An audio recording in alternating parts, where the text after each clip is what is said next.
हमारे साथ खास बातचीत के लिए विवेक कुमार देवगन जी हैं, आरईसी के सीएमडी, और ये हम बात करेंगे उनसे ग्रोथ प्लान्स पे, उनकी जो पेट स्ट्रैटेजीज हैं, जीरो एनपीए, उनकी जो स्ट्रैटेजी रही है रिन्यूएबल सेक्टर के फोकस पर। इटिनो स्वदेश पर देवगन जी आपका बहुत बहुत स्वागत है। मेरा पहला सवाल यही रहेगा, जीरो एनपीए इस साल होने वाला है? क्या हमारा प्रयत्न है कि हम नेट एनपीओ अपना जीरो कर लें इस वित्तीय वर्ष के अंत तक, और हमें इसमें काफ़ी आशान्वित हैं क्योंकि जो ऑपरेटिंग एसेट हैं उनकी बिडिंग प्रोसेस काफ़ी एडवांस स्टेज पे है, और जो इनिशियल बिड्स हैं उसमें बहुत अच्छे रिकवरी की संभावना है। और हम लोग की आशा है कि इस वर्ष हमें राइट बैक 2000 से 3000 करोड़ का राइट बैक मिलेगा इन स्ट्रेस एसेट के रिजोल्यूशन से। तो एक तरफ तो स्ट्रेस एसेट से रिजोल्यूशन हो रहा है, दूसरी तरफ कंपनी की लोन बुक में रफ्तार पाई जा रही है। अगर हम लास्ट के कुछ क्वार्टर्स की फाइनेंशियल की बात करें, ओवरऑल क्या हम एक्सपेक्ट करें कि इस साल जो बॉटम लाइन होगा वो पिछले साल से बेहतर होगा? जरूर, क्योंकि आपने देखा होगा कि हमारा असेट एंड मैनेजमेंट में लगभग 17% का ग्रोथ है।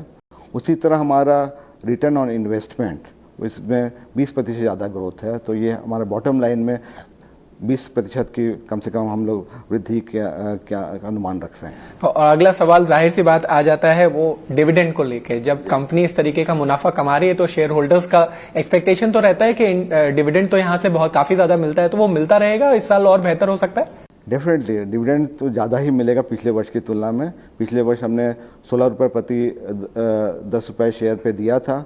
इस वर्ष भी हम इस बार डिविडेंड ज़्यादा ही होगा, क्योंकि एज पर भारत सरकार की जो गाइडलाइन है उसमें हमें 5% ऑफ नेटवर्थ या फिर 30% ऑफ पैट जो ज़्यादा होता है उसे हमें देने के लिए कटिबद्ध हैं। तो हमारा पिछले 2-3 सालों में 30% जो प्रॉफिट आफ्टर टैक्स है वो ज़्यादा राशि रहती है, तो हम उसको देने के लिए प्रतिबद्ध हैं। और निश्चित तौर पे इस वर्ष का डिविडेंड पिछले वर्ष से बेहतर होगा।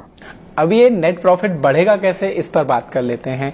आपका एक फोकस एरिया है रिन्यूएबल, जो कि आपने जब से कार्यभार संभाला है इस पे फोकस और तेजी से और मैं बोलूं पैनी नजर बनाई हुई है इस पे।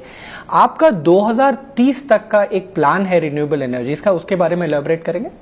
जी, अभी हमारा रिन्यूएबल एनर्जी पोर्टफोलियो लगभग 8% हमारे टोटल एसेट मैनेजमेंट का। हमने पिछले 2 वर्षों में काफ़ी तेज़ी से अपना लोन पोर्टफोलियो बढ़ाया है रिन्यूएबल एनर्जी क्षेत्र में। हम लोग पूरा एंटायर वैल्यू चेन, चाहे वो सोलर का प्रोजेक्ट हो, विंड प्रोजेक्ट हो, सोलर मॉड्यूल मैन्युफैक्चरिंग हो, विंड टर्बाइन मैन्युफैक्चरिंग हो, अथवा सोलर विंड हाइब्रिड प्रोजेक्ट हो, स्टोरेज सॉल्यूशन हो, बैटरी एनर्जी स्टोरेज हो, अथवा this pump storage hydro project हो, इलेक्ट्रिक मोबिलिटी जो है, इलेक्ट्रिक व्हीकल और उसके चार्जिंग इंफ्रास्ट्रक्चर हैं, उन प्रोजेक्ट को भी हम फाइनेंस कर रहे हैं। नए टेक्नोलॉजी एरिया जैसे ग्रीन हाइड्रोजन, ग्रीन अमोनिया, उनको भी हम फाइनेंसिंग कर रहे हैं।